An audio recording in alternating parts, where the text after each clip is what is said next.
オスモスのデモンストレーションを始めたいと思います。東京スクールオブミュージック&ダンス専門学校という、学校で、音楽を勉強しております、富岡幸雲と申します。よろしくお願いいたします。まず、このオスモスなんですけども、エクスプレッシブイーシャーというところから出ているシンセサイザーになりまして、何がすごいのかっていうところから簡単にご説明したいと思います。まず最初に見た目がかっこいいということで、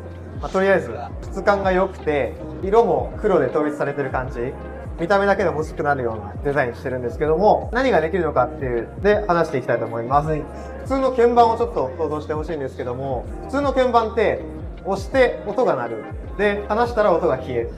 それに加えて押した瞬間の強さで音量がちょっとずつ変わるっていうのが、普通の鍵盤なんですけども、オスモスは例えばこの普通に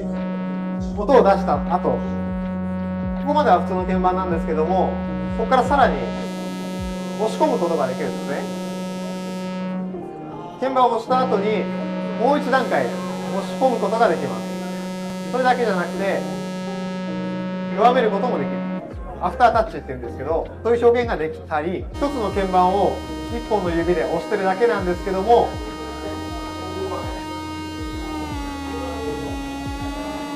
ピッチが変わる。鍵盤を一つ押して他の手は何も触ってないのに、鍵盤だけでピッチが変わる。下に行ったり上に行ったり、これはもう鍵盤の通りに鍵盤が下に行けばピッチも下に行くし、鍵盤の上の方に持っていけばピッチは上に上がります。自分の指の強弱で幅だったり強さ、周期っていうのも細かくカスタムできるので、すごく直感的な演奏ができます。加えて下から上に滑らかに上がっていったりとか、この上げ下げっていうのは自分の手の強弱で細かく設定できますし、もっと早く上げていきたいとか、ゆっくり上げていきたいとか、そういうのも全部指先でコントロールできます。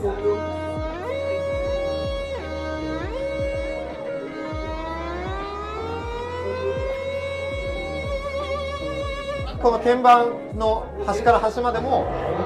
自由にバランスで場所が決まっているので、途中で止めることもできる。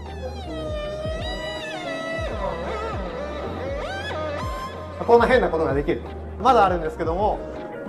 ちょっと叩いただけでも音が出る。それこそパーカッションだとか打楽器みたいに叩く強さを変えてみたり、こういう風に自然に音を出すことができます。長々説明してもちょっとあれなので、一旦1曲目としてちょっとパフォーマンスをさせていただければと思います。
この曲で、どんな音源を使ってどんな奏法をしていたのかというのをちょっと軽く説明してから2曲目に行きたいと思います。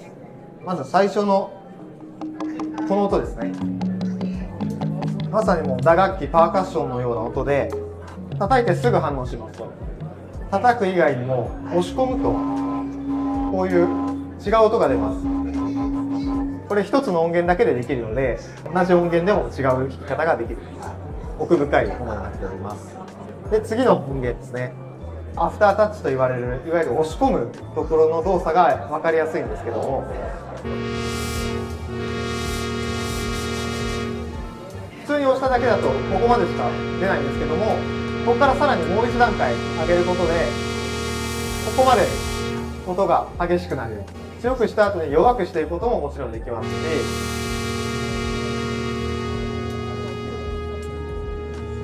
でこれまだ音鳴ってるんですけど、ここからさらにまた上げることもできます。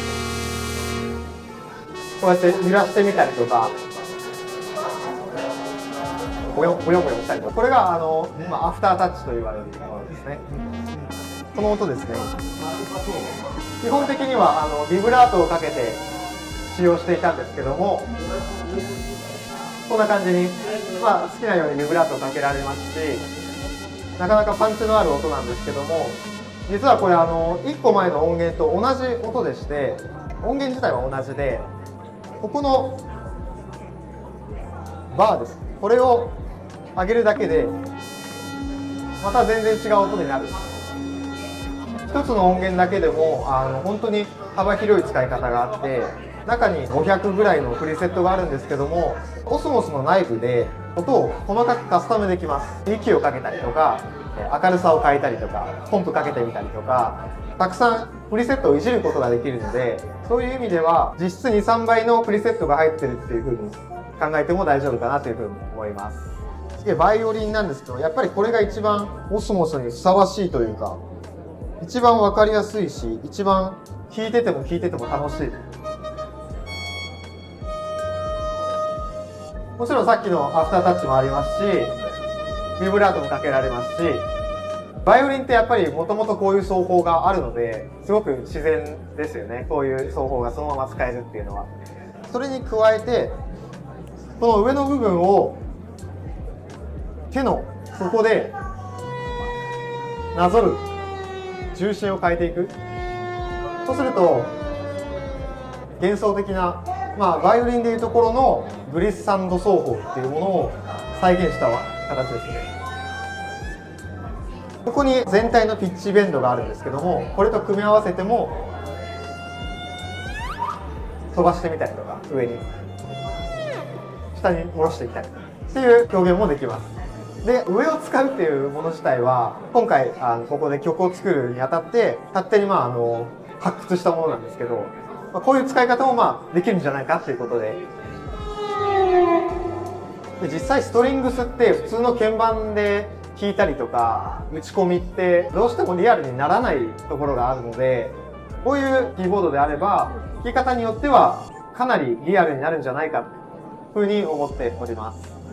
でここからちょっと2曲目になるんですけれども、1曲目では内蔵音源を使ってシンセサイザーとしてどういう音が出せるかとか、どういう演奏ができるかっていう曲だったんですね。なんですけど2曲目からはミディキーボードとしてどういう活用方法があるかっていうのをちょっと提案しようと思います。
今やったのを簡単に説明すると、アフタータッチをシンセサイザーのフィルターに連動させて、本来自動で動かすべきところを人間でやったっていうところ。ということも普通の鍵盤じゃできないんで、このオスモスだからこそできる表現方法になります。先ほどのアフタータッチを違うところに連動させて、押せば押すほど速くなっていく。逆に遅くしていったりとか、これに加えてさっきのピッチベンドを加えると、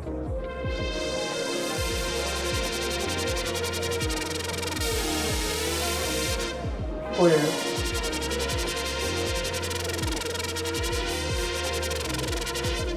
すごい滑らかな表現ができるので、内蔵音源の方のフォーカスの1曲目と、ミディキーボードとしてどう使えるかっていう2曲目で、2種類の使い方をちょっと解説いたしました。皆さんありがとうございました。